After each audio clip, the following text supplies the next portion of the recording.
Welcome to Area DMG. Welcome back to Area DMG. I'm your host, Philip Wesley, the Mile High Mouth, and today we're going to take a look at 5 games you should be playing on your Nintendo Switch while waiting for Animal Crossing New Horizons. Now, there are a lot of other lists like this, and I looked at those and I was like, wait a second. These people don't seem to understand something about Animal Crossing. There's a distinct reason why Animal Crossing is Animal Crossing. And we're going to get into that when we get into these 5 games. Now, before we do that, let's go ahead and do the honorable mentions. The first honorable mention that we have on this list is Stardew Valley. A lot of lists seem to include Stardew Valley. They really shouldn't. Animal Crossing is about being relaxing for the most part. It's kind of a sandbox game where you can do whatever you want, whenever you want. Whereas Stardew Valley is kind of, well, it looks like the people who created Stardew Valley played the first Harvest Moon on the Super Nintendo and then disregarded every improvement that's been made to the game since then. Especially the improvements in, say, Story of Seasons or other types of later things. So Stardew Valley is like what the current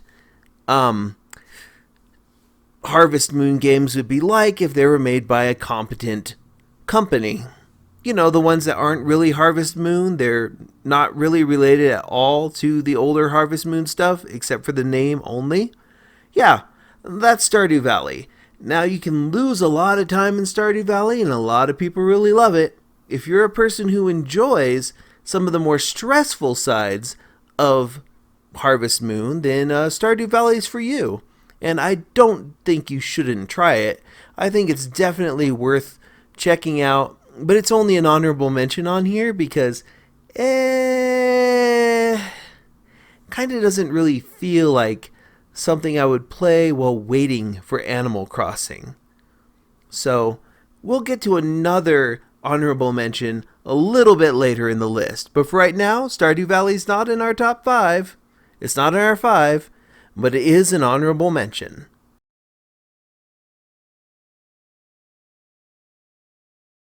Number 5 on our list is actually, weirdly enough, a bunch of other games.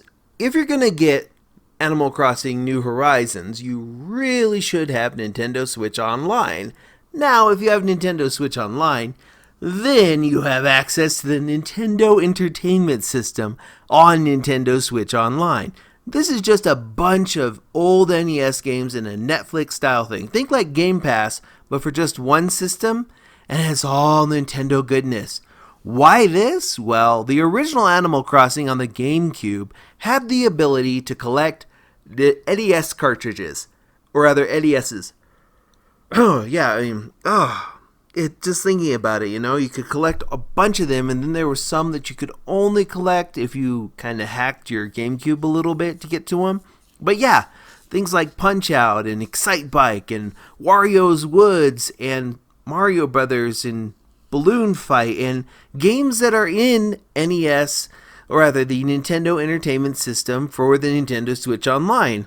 So you just get your Nintendo Switch Online account, because you're going to need it for Animal Crossing, and you get these. They're free, and they add more every month, and there's special versions of them. So, yeah, you should be playing some of these old NES games. Now, puzzle games or additional little games that you can play have been a part of Animal Crossing for many of the different Animal Crossing types. The original one, which was originally going to be on the N64, or rather 64DD, but it came over here on the GameCube, had these little NES games as an extra.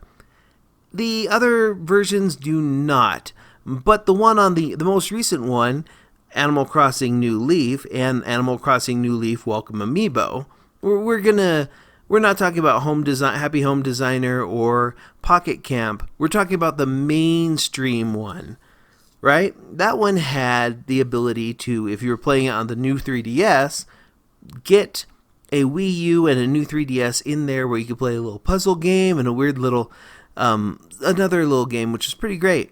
It was the little island game that's also in the Wii U version, which was the Animal Crossing something. I forgot what that was. The one with the just thinking about it's boring me to death. Oh, the board game one. The board game one. Yeah. I mean, yeah. The NES stuff, though, I definitely recommend you check that out in the meantime so you'll know what some of those Mario items that you'll be able to find in New Horizons are from. So, yeah. I'm actually recommending you get this because you're going to need Nintendo Switch Online and you play some NES games while you wait. Because that's what we did in the original Animal Crossing. Aside from tending, like placing down flowers and checking the grass and all that and decorating a house, the original, the GameCube that I played growing up, you had NES games. You found NES games and you played those inside of Animal Crossing and it was cool. So why not relive that for the time being with the NES, or rather Nintendo Entertainment System games. And that's why that's number 5 on our list. So, on to the next one.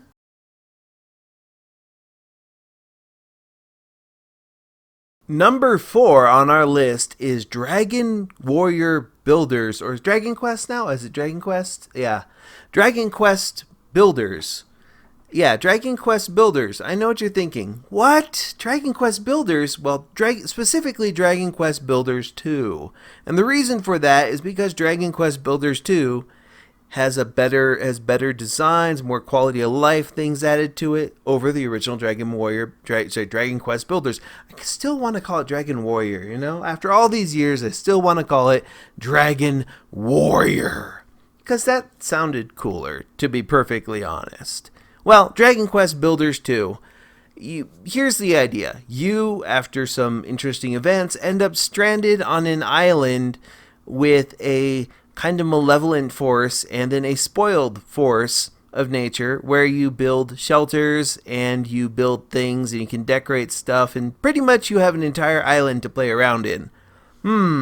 There is some combat, but there's really no deadlines, so you can do whatever you want for the most part. There's a little bit of a story, it's cool, and it's got some exciting stuff in it, but overall it's you building stuff and doing whatever. And that's kind of cool. That's kind of why this is on this list, because, well, Dragon Quest Builders 2, which has a demo right now on the Nintendo Switch that you should check out, is better written than Dragon Quest Builders 1, has more humor, a little weird humor to it, and it takes place in an island that you build and you tame yourself, kind of like Animal Crossing New Horizons. So there you go. But yeah, check out the demo for it. The demo's available online, and it also leads us into our next honorable mention, which we're just going to get right into that before we get into our number 3 game.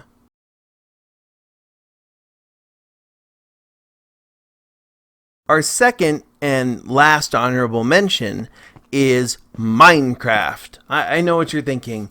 Wow, that's really cheating, isn't it? I mean, Minecraft, you really don't have deadlines for the most part. Once you've built a shelter, you're out there in that wonderfully hostile territory and playing around in other people's servers and whatnot, and that's kind of cool. I mean, it's kind of cheating to include Minecraft, but hey, I can make stuff in Minecraft on the Switch and then go play on the stuff that I created in Minecraft on the Switch on the Xbox One, the PlayStation 4 Pro, I think, and on PC. I mean, it's kind of a great little game. Minecraft is fun. There's so many different things you can do with it, and it's still a fantastic sandbox game. It can be a bit stressful, and there's really no direction. You can do whatever you want in it for the most part, and it's a little obtuse for some people getting into it, but that's why it's an honorable mention on this list. So, let's get back to our numbered part of the list, and well, now that we've mentioned Minecraft, let's get into the next thing on our list, and I'll explain why it's there.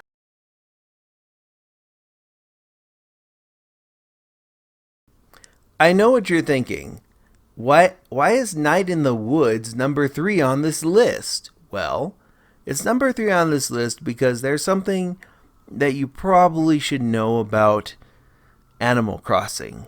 Animal Crossing is a very relaxing game, but a lot of the fun in Animal Crossing kinda comes from our own headcanon with the game. And a lot of the characters in it, like Tom Nook and Sable, Mabel, etc., and Label, and many of the other characters in there have kind of sad backstories. If you go and you look through the lore of Animal Crossing, you realize it's actually really, really deep and kind of a little distressing in that regard. But that's kind of why I love it. That's why I like actually having a conversation with some of the main characters in Animal Crossing and finding their dark pasts. It's kind of fun. For me, Animal Crossing New Horizons is going to be, hey, I'm going to find out what Tom Nook and his family are up to. I'm going to find out what Sable and Mabel are up to. I'm going to find out what Brewster's up to. It's going to be awesome. I'm looking forward to meeting a bunch of the characters I've known from other games in the series again. Now, so it's kind of like returning to one's own hometown in a way, except that they have to build the town. You have to build the town. And in a way, that's why Night in the Woods is here. Night in the Woods is a fairly relaxing game because the music is fantastic, the atmosphere is great, but it's got a really dark and emotional undercurrent to it. The main characters just moved back home after leaving college abruptly after having a mental breakdown. You find out a little bit about that. You find out more about that. You find out you get kind of a peek into the lives of the people in the town that you've moved back to. It's a little sad. It's a little heartbreaking at times, but it's fine. There's no real pressure in the game.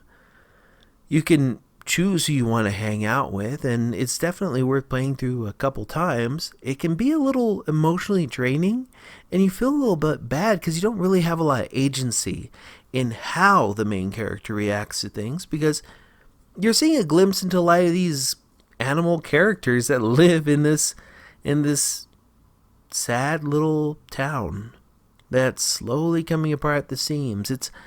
It takes place in kind of the Rust Belt of the United States, and you get kind of the feeling that these. If you're from the people in the cities call them flyover states. Here in the cities, we refer to here in these flyover states, we refer to the people from the cities as being from the fly away from states.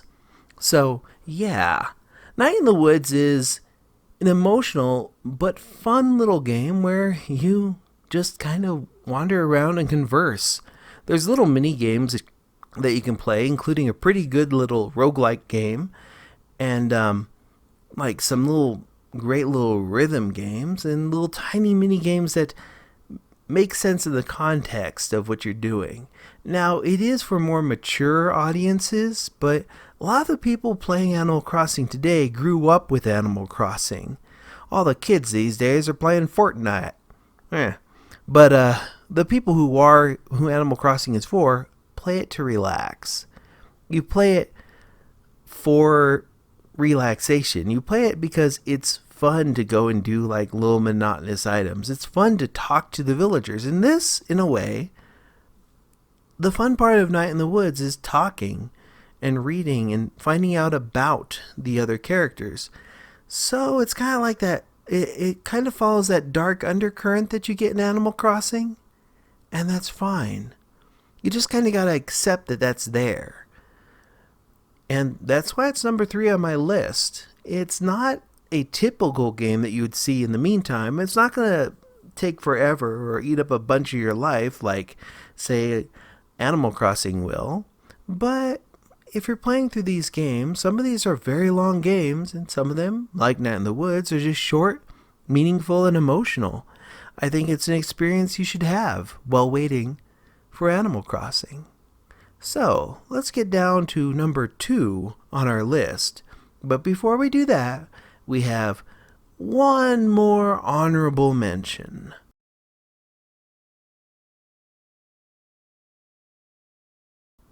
Okay, this honorable mention is a little cheating. Now, if you have a Nintendo Switch, very likely you have The Legend of Zelda Breath of the Wild.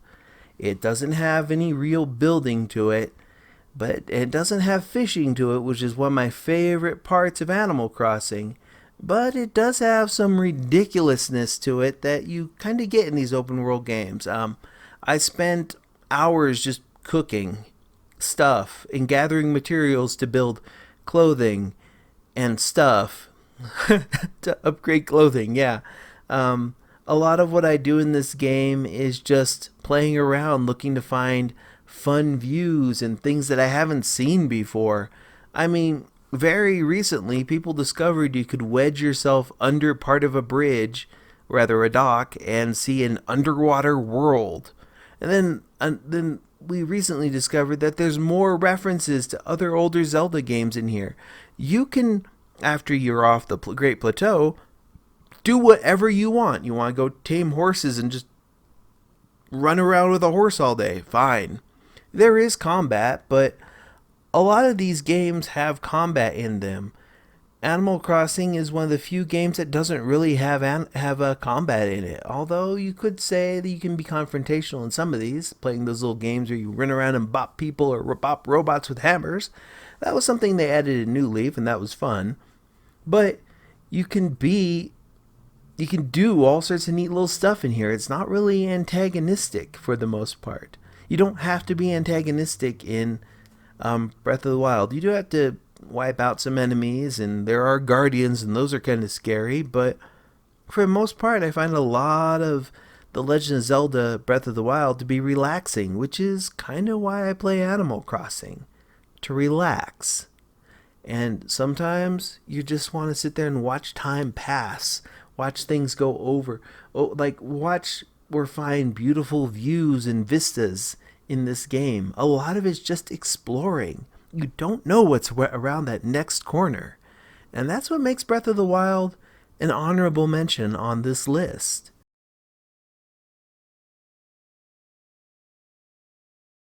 Number 2 on this list is going to surprise some people. I know what you're thinking. What? What about Yonder? I'm going for stuff that's actually kind of good. I mean, there's a few frame rate issues in Little Dragon's Cafe, but I wholeheartedly recommend it as of now because it's pretty good, and it's from the people who made Harvest Moon, or rather the original person who made Harvest Moon, so it's got a lot of weird little sensibilities to it. Now, cooking in the game is a little mini game, and it's a rhythm-based mini game. That's okay. I mean, we all played Cooking Mama at some point, right? Yeah. But this one in particular, Little Dragon's Cafe, is on here because, well, there's not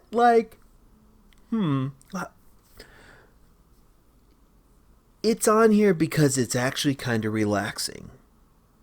A little weirdly weird. I mean, it's got a weird story to it, and it's got a weird sense of humor to it, and you're raising a baby dragon while running a cafe because your mom's in a coma because she's half dragon, and that's what they do. So in order to get her out of that, you have to raise this dragon and also run a cafe successfully, which means you have to go and pick up ingredients and harvest fruit and vegetables and go fishing. The fishing is actually kind of fun. The fishing operates similar to how it does in Animal Crossing. You can't fish all the time, but if you see shadows and stuff on the water and the little thing says you can fish, you can fish. And it's kind of great. There's not a lot of crafting or anything to it, but that's kind of, that like decoration stuff is kind of what we're going to the last one on the list for. And well, I do wholeheartedly recommend you check out Little Dragon's Cafe. It's a fun game. You can lose a lot of time in it, and it's just weird enough that you're just like, this is both bizarre and unsettling. There's a weird undercurrent under it, and we're on an island type thing, and it's fun. I like it. And while it doesn't have a lot of freedom, it does have a lot of ways to just, mindlessly take away your time, but not as much as our number one on this list, which is kind of number one with a caveat, because, well, you'll find out.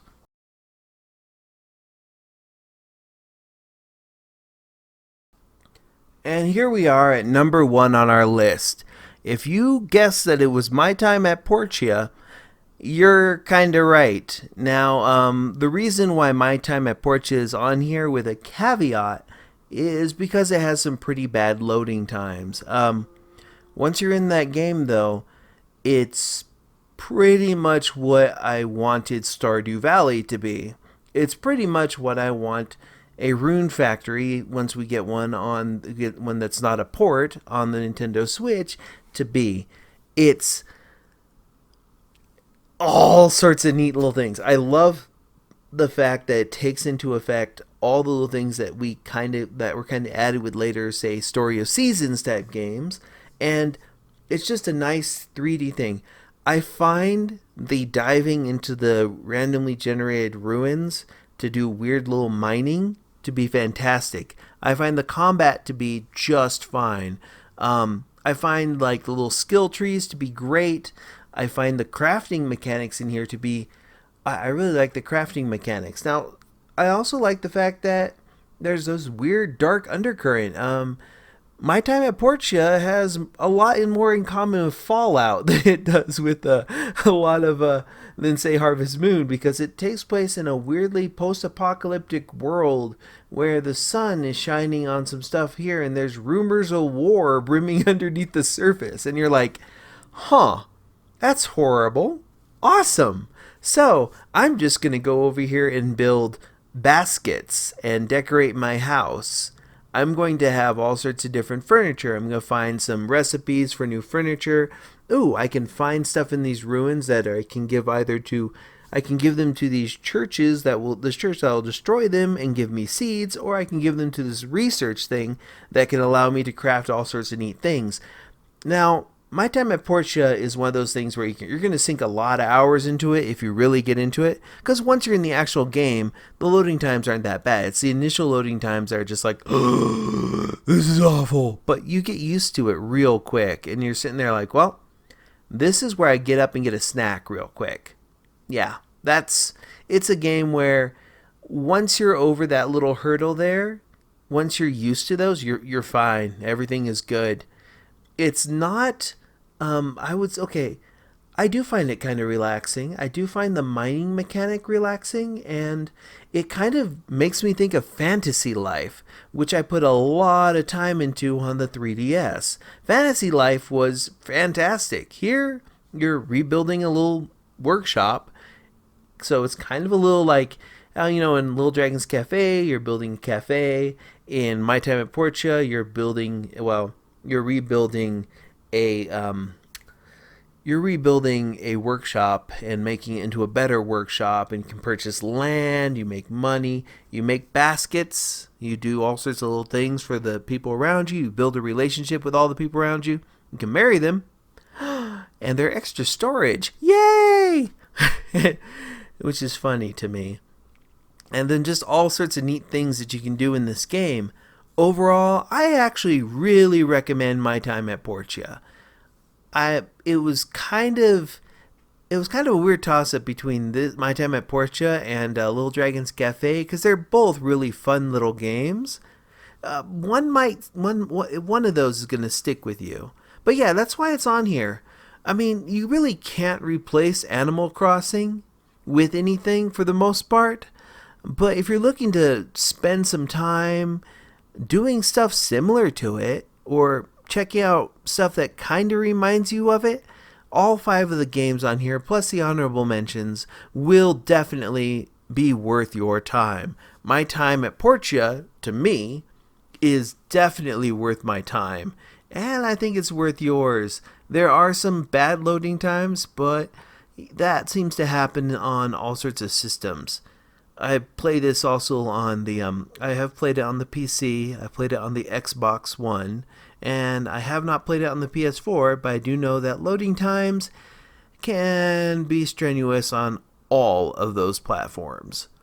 Other than those loading times, I think it's great. I was like, oh man, there's so many little avenues here and things I can build. Oh, I'm building a bridge to someplace? That sounds kind of cool.